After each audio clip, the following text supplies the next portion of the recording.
ان کو تلوار کی چمک اور ضرب دکھاؤ سیدھے ہو جائیں گے۔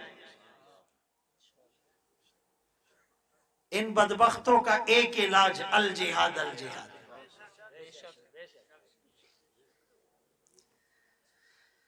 ہاں فرمائے تم جہاد کو چھوڑ دو گے فسلط اللہ علیکم الذلہ، اللہ تم پر ذلت مسلط کر دے گا۔ 30,000 سے زائد مسلمان گاجر مولی کی طرح کٹ چکے۔ حضرت ابو دجانہ رضی اللہ عنہ صحابی رسول ہے۔ ایک روایت کے مطابق آپ نے ٹہنی پکڑی تلوار بن گئی۔ کہو نا سبحان اللہ۔ آقا نے ٹہنی پکڑی، پوچھا من یأخذ ھذا السیف بحقہ، کون اس کا حق ادا کرے گا؟ ہر صحابی کی تمنا جاگ اٹھی، دل مچل اٹھا، کاش یہ سعادت مجھے مل جائے۔ لیکن آج جس کی قسمت کا ستارہ چمکا وہ ابو دجانہ تھے رضی اللہ عنہ۔ آقا کے ہاتھ سے تلوار لی اور پوچھا اس کا حق کیا ہے؟ فرمایا دشمن پہ اتنے وار کر کے تلوار ٹیڑھی ہو جائے۔ تلوار ٹیڑھی ہوگی تو ٹیڑھے لوگ سیدھے ہوں گے۔ آج فلسطین میں یہ بدبخت کتنے مظالم کر رہے ہیں، مذاکرات سے، ٹیبل ٹاک سے، ڈائیلاگ سے، مراسلے بھیجنے سے، احتجاج کرنے سے، پروٹیسٹ ریکارڈ کروانے سے، فیس بک پر پوسٹ سے، ٹویٹ کرنے سے، ویڈیو بنانے سے، نعروں سے، سلوگن سے، بینر سے، پلے کارڈ سے، پینا فلیکسس سے، اقوام متحدہ سے مسئلہ حل ہونا ہوتا تو کب کا حل ہو چکا ہوتا۔ ان کو تلوار کی چمک اور ضرب دکھاؤ سیدھے ہو جائیں گے۔ ان بدبختوں کا ایک علاج الجہاد الجہاد۔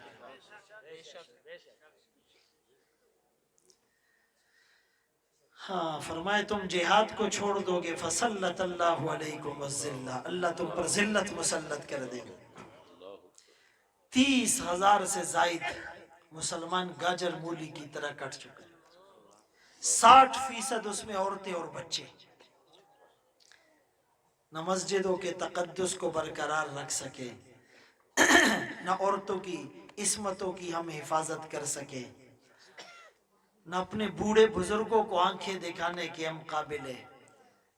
وہ بچی جو کہتی ہے کہ میں کل میدان محشر میں اپنے نبی کو تمہاری شکایت کروں گی۔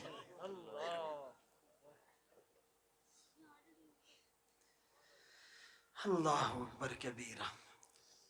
کاش صحابہ زندہ ہوتے، صلاح الدین ایوبی زندہ ہوتا، معتصم باللہ زندہ ہوتے۔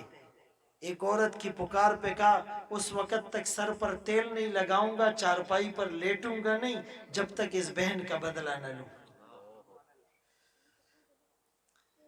تو حضرت ابو دجانہ رضی اللہ عنہ نے تلوار لی، لڑتے رہے لڑتے رہے لڑتے رہے۔ کافروں نے آقا کو نرغے میں لے لیا، گھیرے میں لے لیا۔ آپ کو پتہ ہے ابو دجانہ نے کیا کیا؟ جب ڈھال نہیں تھی تو آقا کی طرف رخ کر کے کھڑے ہو گئے، اپنی کمر کو ڈھال بنا لی۔ اب مجھے ذرا بتاؤ، اس پہ تیر لگے، تلوار کی ضرب لگی، نیزہ لگا، پتھر لگے، خون نکلا، زخمی ہوا، تکلیف نہیں ہوئی ہوگی؟ لیکن میں کہتا ہوں تکلیف محسوس نہیں ہوئی۔ بولو تکلیف محسوس کیوں؟ غور سے سننا، غور سے سننا۔ حضرت عائشہ رضی اللہ عنہا کو کسی نے کہا یوسف علیہ السلام کتنے حسین تھے، مصر کی عورتوں نے دیکھا فریفتہ ہو گئی، قلنا حاشا للہ ما ھذا بشرا، یہ تو انسان ہی نہیں لگتا۔ اتنی کھو گئی، اتنی منہمک ہو گئی کہ پھلوں کے بجائے انگلیوں کو کاٹ ڈالا۔ پتا حضرت عائشہ رضی اللہ عنہا فرمانے لگی میرے آقا ان سے بھی زیادہ حسین تھے، مصر کی عورتوں نے حسن یوسف کو دیکھا، انگلیاں کاٹ ڈالی، ایمان نہیں لائی۔ میرے آقا کو جس نے دیکھا پہلے کلمہ پڑھا پھر گردنیں کٹوا دی۔ نعرہ تکبیر، نعرہ تکبیر، نعرہ تکبیر، شان محمد مصطفیٰ، شان صحابہ، عظمت صحابہ، کردار صحابہ، مقام صحابہ، افکار صحابہ، نعرہ تکبیر۔ حسن یوسف دم عیسیٰ ید بیزاداری، آنچ خوبا ہم دارن تو تنہا داری۔ آگے کچھ اور بتانے لگا، بات ختم نہیں ہوئی، سنو بھائی۔ یوسف علیہ السلام کو مصر کی عورتوں نے دیکھا، کھو گئی، پھلوں کے بجائے انگلیاں کاٹ ڈالی، پتا نہیں چلا۔ ابو دجانہ کی نظریں محمد الرسول اللہ پر تھی، حسن میں کھوئے ہوئے تھے، پتہ کیسے چلتا؟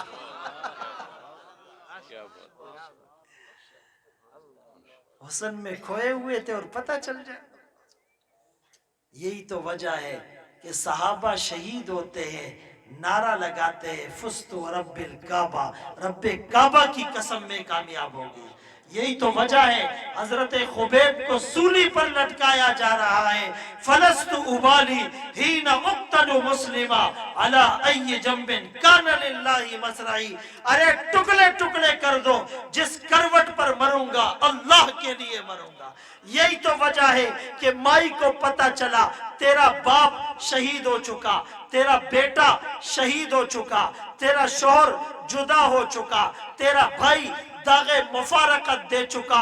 ارے یہ جذباتی باتوں سے نہیں ہوتا۔ ایک لمحے کے لیے سوچو، ایک عورت جس کے ظاہری چاروں سہارے چھن جائے، باپ کا سایہ بھی، شوہر کی محبت بھی، بیٹے سے تعلق بھی اور بھائی کی محبت بھی، چاروں سہارے چھن جائیں، لیکن آمنہ کے لال کے چہرہ انور پر نگاہ ڈالنے کے بعد اعلان کرتی ہے لا ابالی اذا سلمت من عتب کل مصیبت بعدک جلل۔ آپ کو دیکھنے کے بعد سارے غم ہلکے ہو گئے۔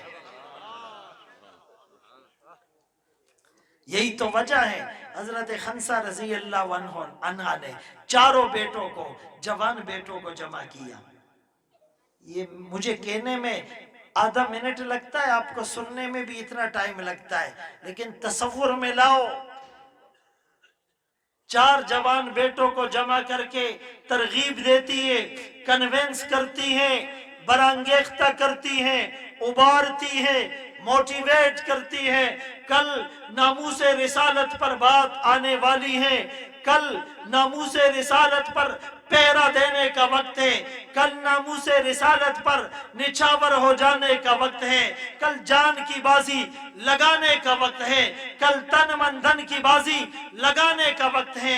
اگر آمنہ کے لال پہ ایک آنچ آئی، تم چاروں میں سے کوئی آنکھ چمکتی رہی، میں تمہیں معاف نہیں کروں گی۔ چاروں ناموس رسالت پہ کٹ مر جانا۔ کل قیامت کے دن اللہ پوچھے گا خنسہ کیا لائی ہو؟ میں کہوں گی چار جوان دیے تھے، تیرے نبی کی حرمت پر قربان کرائی ہوں۔ نعرہ تکبیر، تاجدار ختم نبوت، تاجدار ختم نبوت، ہاتھوں کو لہرا کر تاجدار ختم نبوت، تاجدار ختم نبوت، نعرہ تکبیر۔ ام عمارہ رضی اللہ عنہ، پتہ چلا تیرا بیٹا شہید ہو چکا، واویلا نہیں کیا، بین اور نوحہ نہیں کیا، چیخی چلائی نہیں، چہرے کو مارا نہیں، بالوں کو نوچا نہیں، دوپٹے کو سر سے سرکایا نہیں، بلکہ کہنے لگی لہذا اليوم ارزاتہ، یہ دن دیکھنے کے لیے تو اسے دودھ پلایا تھا۔